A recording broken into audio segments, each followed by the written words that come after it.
Today I'm sitting with Jody Roy, and she is a member of the Takakwa Center of Chicago. So, Ani Bojo, my name is Jody Roy, from Atikmishing Anishnaabe at Dojaba. I am from the Martin clan. So I just like to say thank you, Father Bailey, for having me and what I do here at the Kateri Center. So I'm Ojibwe from Atikmishing Anishnaabe First Nation, originally from Ontario, Canada. But I've been part of this Native community since about the year 2000. But it took me about 2 years to discover the Native community here in Chicago. And it was for my husband's aunt who got me involved. She says we need volunteers and help at what Kateri Center is today, but formerly was known as Anowin Center. So that's how I became involved, was just helping with the fundraisers and that, and being involved for 2 years. And I did previously had the privilege of working for them for about 7 years as a catechist secretary. So you say you're originally from Ontario. Are you from Reserve or? Yes, I grew up on the res all my life till I moved to Chicago. My family is, um, comes from a line of boarding schools, and my aunts and uncles and cousins. My parents didn't go to boarding school, but they went to day school, which we know is kind of Yeah. like similar situations, but at the end of the day, they got to go home. So, and my parents weren't traditional like ceremony wise, but my dad's brother and my aunt were. So that's where I got most of my, knowledge from understanding ceremony point of view. So my dad was more of traditional way of living, like he hunted and fish and knew all those skills to survive, and provided for our family as much as he can from those resources. And so we barely went out to eat. We ate a lot Yeah. of traditional foods. My mom's side, she would do gardens with her sisters and brothers, and and they would harvest and do canning and that for the winter. So they try to do as much as they can as resources. And so my dad always says, to be native, you didn't have to be ceremony, but you need to know the ways how to survive and live off the land traditionally. So that was my upbringing. So until this day, my family does a lot of hunting and fishing. And personally, I, the only fish I'll eat is the fish I catch with my brother. And so my tribal nation is kind of had the benefit of being in a tribal nation and having the benefits of, doing hunting and fishing and all that. But we were 15 minutes out of the city. So we kind of had a little bit of luxury of being close to the city and the amenities of, you know, um, malls and grocery Yeah. stores. You mentioned that your dad's side of your family are more ceremonial people, and that you were raised understanding that even if you didn't participate in ceremony, that you at least knew about ceremony and you had that respect and you knew like the basic protocol of how to uphold yourself, Hmm. like in a sled or any other kind of ceremonials. But at the same time, you're Catholic. So the balance, the harmony of those two things, that's a big issue with a lot of people. There's a lot of natives who, not just because of the boarding school issue, but just because of the whole thing about colonialism, they Hmm. feel that if you are a part of a Christian institution, that is outside of the culture, and therefore, a real native, quote unquote, or First Nations person or whatever, they feel that you should reject, anything that's from outside of the culture. Of course, there's a whole lot of problems with that in and of itself, because then you get into things like, well, you don't reject hunting rifles, but they came from outside of the culture. So, but as far as the spirituality component, um, how do you, as an individual, Indigenous woman, balance both, embracing culture, pride in your culture, language preservation, and all of these things about the culture, while at the same time having both the ceremonial part of your spirituality and also the Catholic faith? How do you balance those for yourself? I had a maybe. it's a unique way because my mom and dad, although they were like C&E Catholics kind of thing, Yeah. so we did go to Christmas Mass and Easter and and the upbringing, the norm, for a lot of our people. And my mom's tribal nation has a Mary Immaculate Conception Church on Chagin First Nation. So a lot of the weddings and stuff like that did take place in the church. So there was a bit of a, you know, she wasn't full like understanding of the whole Bible and everything, but she understood to, pray, and it's important to pray, and um and just having that faith. And so has my dad, but they kind of, I think that was embedded into them when the Jesuits came to their communities and was kind of like, this is how it goes, and they kind of just went with the flow. But I believed, for me, it just kind of was a unique way and calling, just another way to to pray. And for some reason we did go to Catholic school because it was closest to our reservation. So we went off the reserve, which is just like about across the lake from my tribal lands, and we went to Catholic school, Our Lady of Fatima. So I think it was just kind of embraced. And even though I did understand the historical trauma side of it a bit, and but it was kind of just embracing both ways of our faith and our spirituality. And for me, that's always kind of been the natural fit a little bit. Hmm. Although I understand the challenges it brings, and people always ask me, like, how do you walk in both worlds, Jody? Like, how do you do it? Because I have a lot of challenges with our community members who come here, like they came to church, and some of them got hurt, when COVID, Mm. the Kamloops thing, and they Oh were yeah. like mortified, and they were hurt, and they're like, stop coming for a while.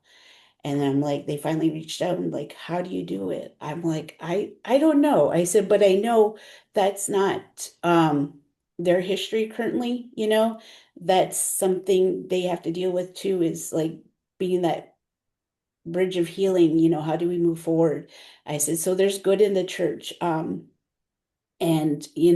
that's not, what they do today, and I'm like, it's there's a calling, and we have Saint Kateri Tekakwitha, to help guide us and show us Mhm. that model and inspiration, that it's okay to be Catholic and follow Jesus Christ, and have that love for Mhm. God and walk in both worlds and be proud of. Well, I appreciate you saying that. One of the things about, well, there's, I guess, 2 points about that. One is, I've often said that, in the time of the boarding schools or the residential schools in Canada, or any of these things in which the church was used as an instrument to try to suppress Native culture, in those moments, we can say that that we are guilty of attempting to teach Christ in a way that was most un-Christ-like.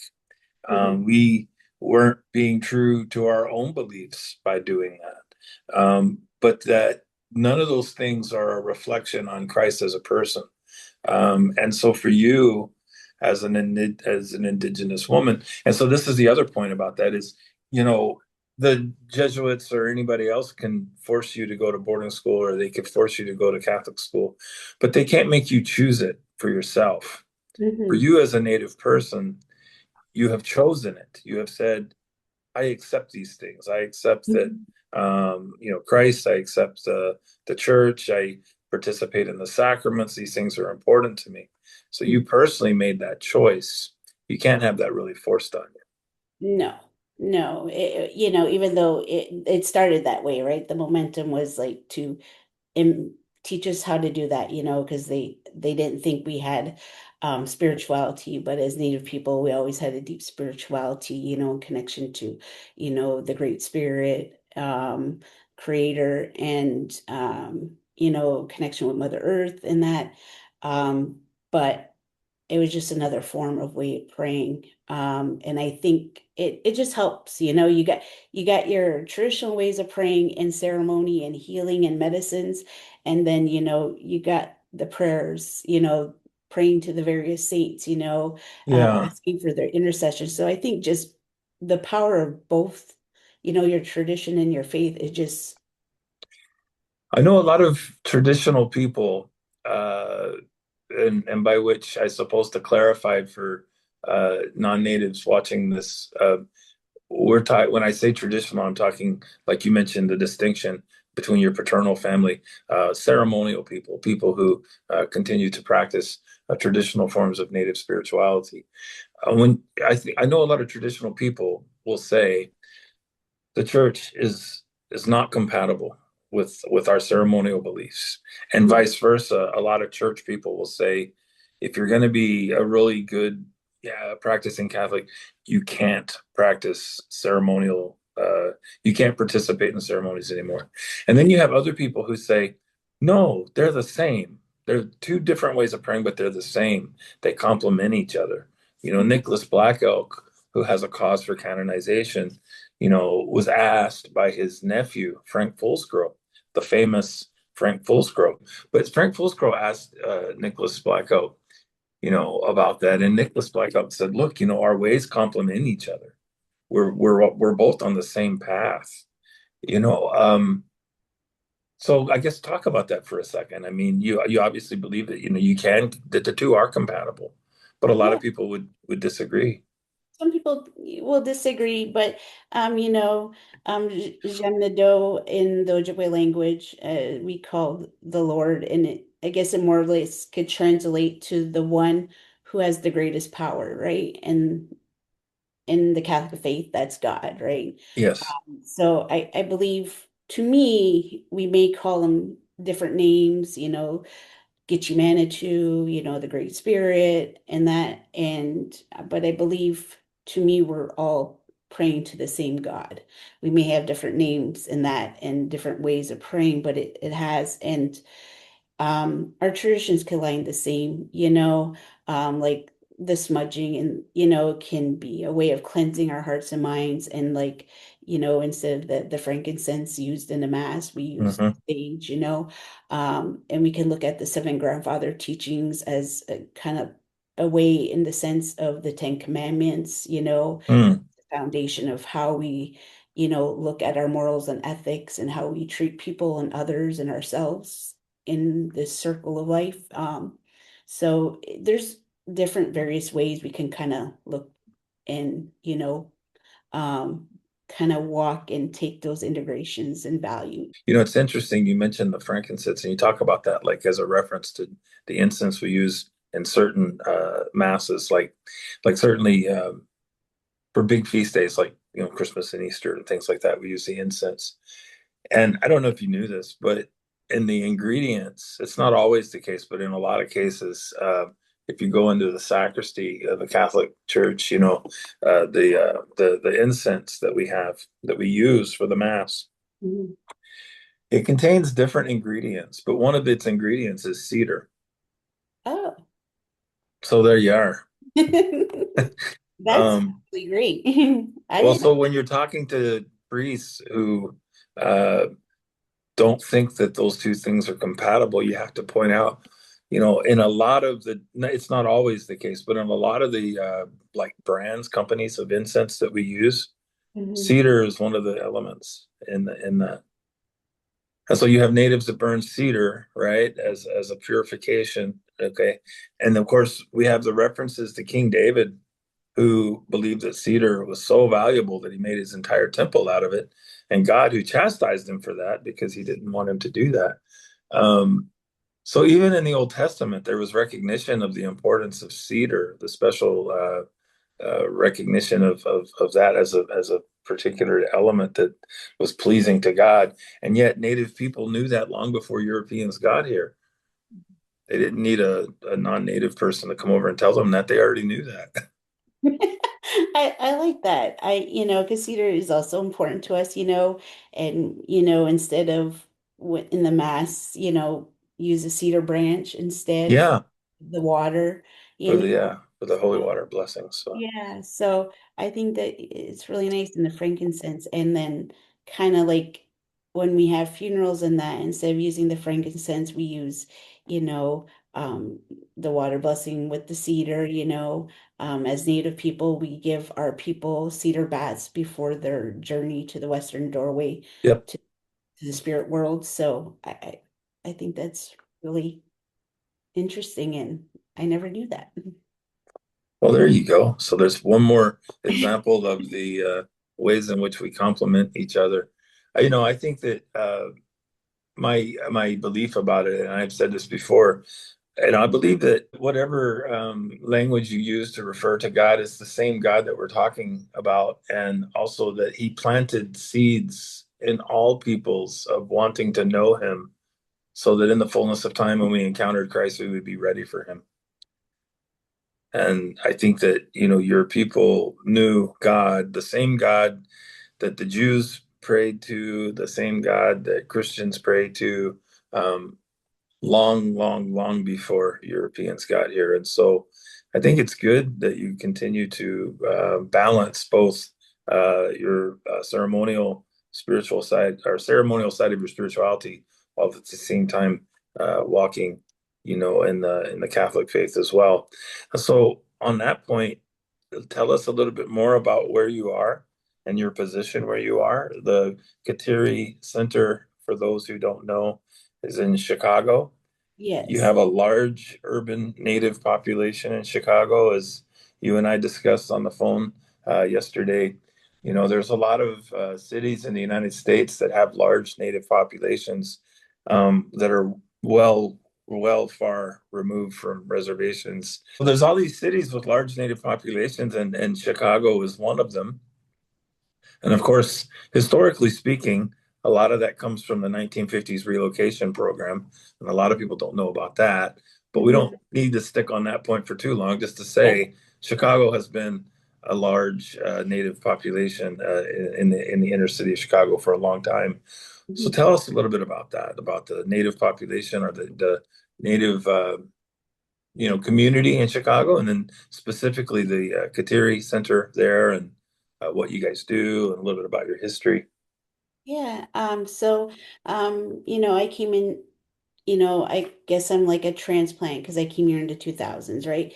But what I've learned about the Native community, that it's been here forever, and my husband's, father and his family were here since the 70s, as a not just as a relocation, but just to come here because they're the jobs were booming in those days. So they came to the city, for jobs. And the part of Chicago is called Uptown, which is up by the lake shore, north side of Chicago, that had the largest concentration of Native Americans in the city of Chicago. Maybe the 70s, 80s, and that area was concentrated. So all the Native well, the primary Native organization back in the day was American Indian Center. And then there was, like, as the community grew, there was different needs needing to be met. So there's a lot of these organizations kind of stem from that. And that's how the Kateri Center came about at that time, because the elders were like, we need another space just for spirituality, for prayer. So those group of elders like Peggy DeJarle, and Inez Dennison and her husband Fred, and Irene Big Eagle, Sarah Calabaza, Joan Steed, and all of them kind of got together and started, in their homes at first. And then I believe the story is like Inez and her husband were in the uptown area gassing up in the gas station, and they saw two Cincinnati Dominican sisters, and they shared their story of, a need for a separate space for Native American spirituality. So they said, okay, we could try to help you. So they started in a storefront then, in the early 80s. And then in 85, I believe, we became affiliated in the Archdiocese of Chicago. And because we're in an urban setting and we're so diverse in ourselves, Chicago is known to represent 100 different tribes, right? So, and they're like, how do we pick a name and not to be favored to one tribe? So I think they selected Anawim Center, because it was a Hebrew word, and it didn't favor one tribe, but it meant the humble, the meek, the one distance from their land. So they kind of chose that name. And it was an understanding and not to favor a tribe. But then come along, they're always saying, like, what is Antelope Center? That's not a native word. So they're always explaining who it was and that. So we did the name change to Kateri Center at the time because she wasn't our saint yet, but she was blessed. And then 2012, as we know, we got to add the word saint to Kateri Center. Then in 2016, the Archdiocese put us directly as a ministry of St. Benedict Parish. We service many different tribal nations here at the Kateri Center, but the dominant tribe, because we're in the Great Lakes region, and we're woodlands, so there's a lot of Ojibways. We have Dakotas, Lakotas, Navajos, Choctaws, and there's just, And at least one Arikara. yes, but she's Ojibwe connected. I know. Yeah, that's right.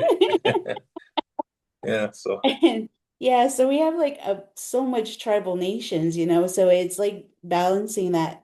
And it's just a wonderful kind of community here, because we're diverse in ourselves, right? And we're from different tribal nations, but as an urban setting, we become one community, and so we kind of like shared and integrated our different cultural teachings and kind of, you know, um, yeah, way of praying in that. So it's kind of unique. We learn about the Lakota ways and we kind of share those. sure.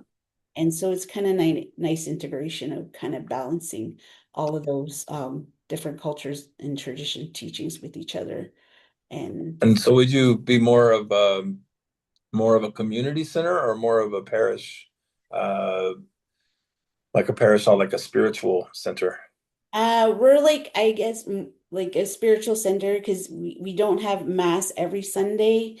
We do have mass on the first and third Sundays of the month, but we also do virtual prayer circles. We have some elders coming in, do pipe ceremonies and prayer circles with Oh, us. good. But let's talk about that for a second. So you're a Catholic community center affiliated with St. Benedict's Parish, and Hmm. yet you have elders coming in to do pipe ceremonies and youth that are able to do sweat lodge for young, well, not even necessarily young, but for priests who don't know anything about Native culture and they come into that parish.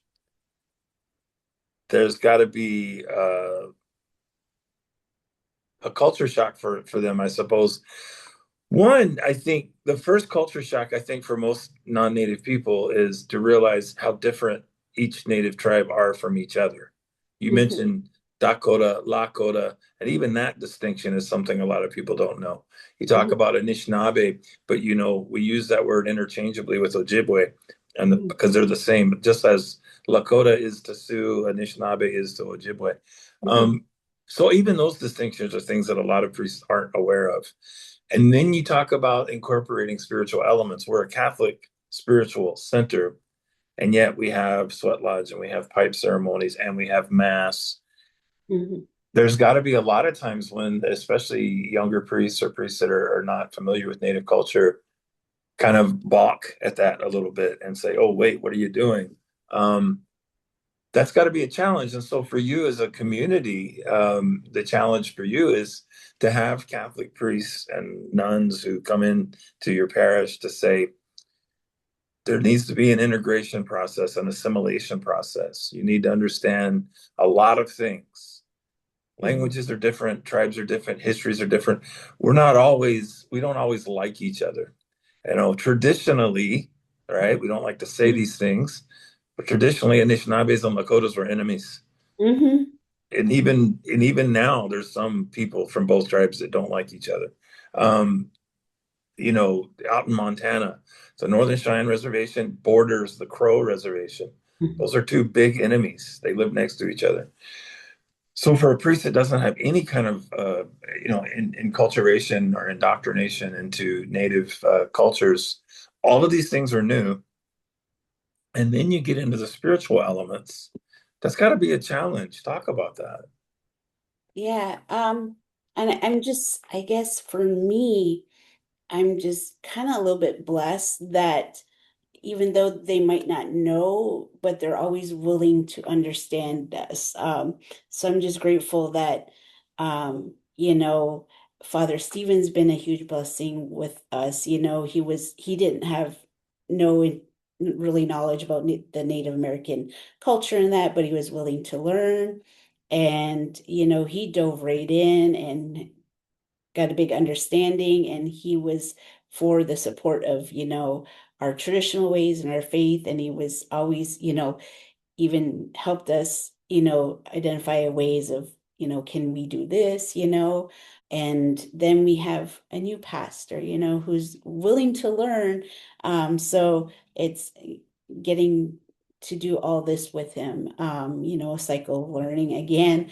But it's always a shock, with some of them. And I appreciate the ones that come through our door, though, are pretty much always willing to understand what we're about and how we blend our tradition and our faith. So, I just had, like, recently I met a nun, though, um, who was going to help us with a grant opportunity or whatever. And, I was talking to her, and she had no train of thought about natives. And her way was a colonized way of thinking, And I was like, no, natives, no. She kept just asking different questions. Like, I said, she's like, don't your people, can't they give like big, like money and all this stuff? Like, can't, I'm like, no. I'm like, our people are so poor sometimes. I said, I said we get $1 sometimes, we're grateful for that. But I said, we no, we don't have, we Yeah, just don't have deep pockets, a lot of our community. And she's like, well, where do you people live? I'm like, here in the city, but that's golly. cost of living. So some come so oblivious and like come from Yeah, the that's just sky. it. I'm like, So here's a little bit of a contradiction here. mhm, And I asked our friend, our mutual friend Maria Desjardins this question when we interviewed her, when I interviewed her. On the one hand, you want to share your culture, especially as you have priests who are coming to be the spiritual shepherd to your community, which is a community with native people. And there's different, as you mentioned, different tribes there, a lot of different tribes there. Even to say Anishnaabe, you're talking about many, many, many bands of mhm, people. So there's a lot of differences in all of these things. And yet, so you have priests that come in and you have to explain to them, well, we're not all the same. And even those of us who are from the same nation, let's say, aren't the same. But then to share culture so that they are able to be your shepherd, you have to share things with them that some people in Native community don't think you should share at all, mhm, like participating in ceremony or going to the sweat, or you mentioned the pipe ceremony. To have priests and people that are not native coming in and participating in that and being a good spiritual shepherd while at the same time providing the sacraments and all of these things. mhm, A lot of people, native people, don't think you should share those things, but yet how do they learn if you don't? Talk mhm. about that. Yeah, so I kind of think that's a kind of a good thing here at Kateri do, because, you know, part of it is because all Native people have somebody probably in their family that's a residential school survivor, huh? And we're feeling the effects of that generation where the ceremony sometimes we're like, okay, let's not pass them on because of the fear and what was instilled in them, and then even the language, because as me personally, my parents thought, it was better off to just speak English than learning the language. And Relocation Act and various reasons, so where a lot of people are, don't have the ability to go home to their tribal nations to learn their traditional roots and that. So in the urban setting, I think an organization like us and, others in the community, providing these traditional roots and traditional knowledge sharing with our community is important, and it kind of builds for me here at the Kateri Center, it really just amplifies that, the hurt and pain of our people, that it's building that bridge of healing that, the church does care and does support Mm, culture and our people. definitely. Yeah, so I think that's really important and just, bringing that together and being that place, of spirituality, of the full circle, our Catholic Yeah, faith and our traditions, and just being that healing place for our people and a safe space for our people to come and practice their spiritual faith, yeah, in some of us walk in both worlds, some of us walk a little bit this way, some of us are more this way, and some, come to mass, but they're not full Catholics. So, but they come to yeah. masses, and participate and be involved. Um, and then some, by doing this, we have had people change their faith and ask for RCIA, Mm. and so we're working with, a couple more people having their faith change and or looking You at. said you used the term bridge for healing. I Mhm. think that's really, really perfect. That's what you do. You're a bridge for healing.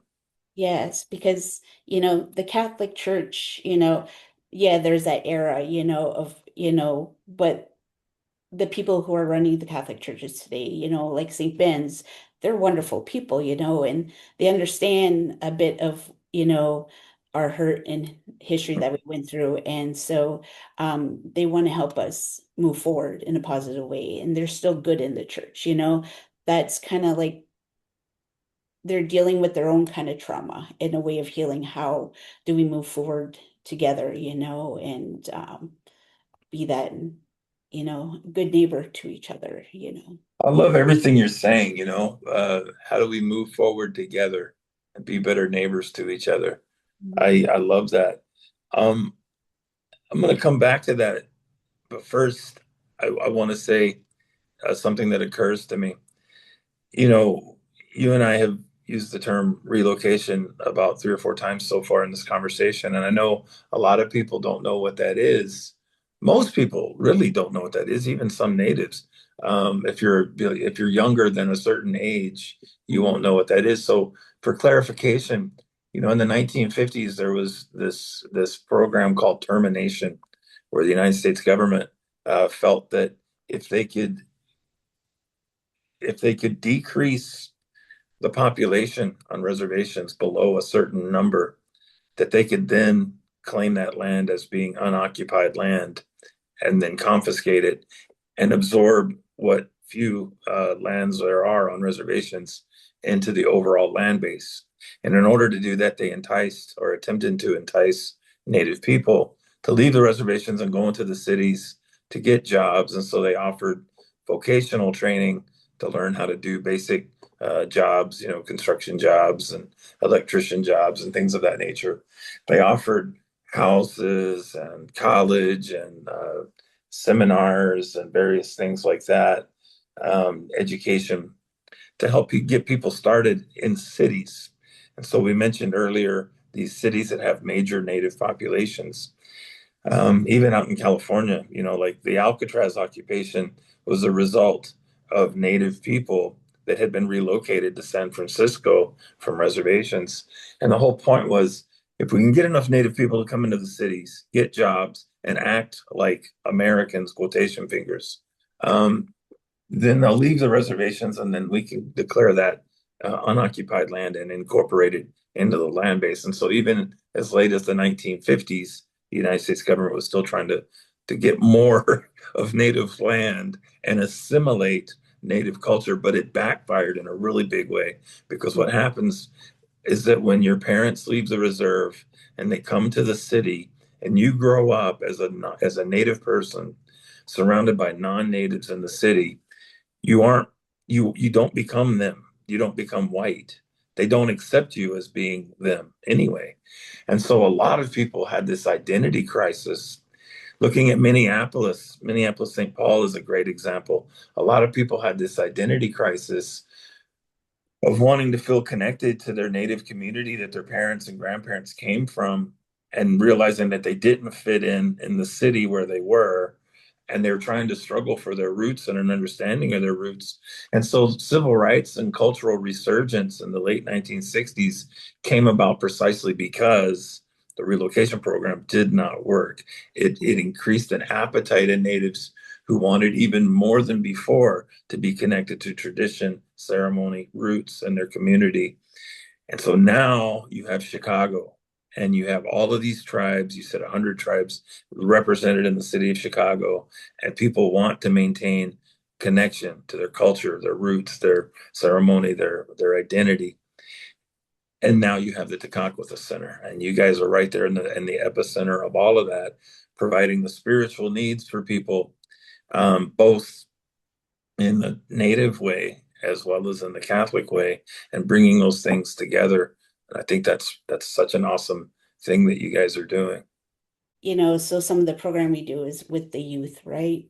And with the youth, our funders, understand because they're a group of sisters, and so they see the importance of learning the faith and but also the youth's native identity because they understand as urban native youth, sometimes our youth are the only ones, not only in their classroom, but sometimes the whole school, so our programming helps, build that confidence in our youth to be um, proud of who they are as Native people and able to, when the school finds out that they're Native, sometimes helps build their confidence to address, yes, I'm Native, and be confident in who they are and address some of those quick questions they may be answered, but that's some of the good reason of our youth programming is embracing some of their culture and tradition faiths, so they can be confident young, people when they're faced with those challenges of oh, you're native, and I thought Mm. this. And so, and then, with our senior program, we offer, a place of kinship because a lot of our seniors are, they're distant from their tribal nations, some of them, and Chicago's their home now. And so being with other natives and a lot of them are on fixed incomes, and so providing, our luncheons gives that, it's not much, but it gives them that social time and helps them with the meal and helps alleviate that and just having that kinship build here. And it just also provides opportunity for some of our volunteers and our interns that come from Chicago Theological Union, to understand our culture at the same time and hear those stories from our elders. For non-native priests and religious nuns and religious brothers who come into your center, into your communities, into native communities, not only there where you guys are at the Tekakwitha Center, but those who are assigned to reservations and other urban Indian centers. What are some things that you think would help them to become enculturated? And what are some things that you think would help you in the community? For example, what are some things that you wish priests knew about natives? The biggest thing for me is understanding our story, especially with the historical trauma and the generational trauma we encounter, with the boarding school era and, even the relocation acts, all the historical trauma, but foremost, residential school, because that was a big, um, hurt in our community and hearing our stories and understanding our stories because for reconciliation and healing to happen, you got to hear the truth and understand some of that darkness to it, and the pain that went along with that, to grasp that understanding. And once you understand it, that's when healing could happen, um and I believe just hearing about our stories is just a big way of helping our people heal. For some of our people, they feel like it's too late, what's done is done, and some are okay, at least better late than never.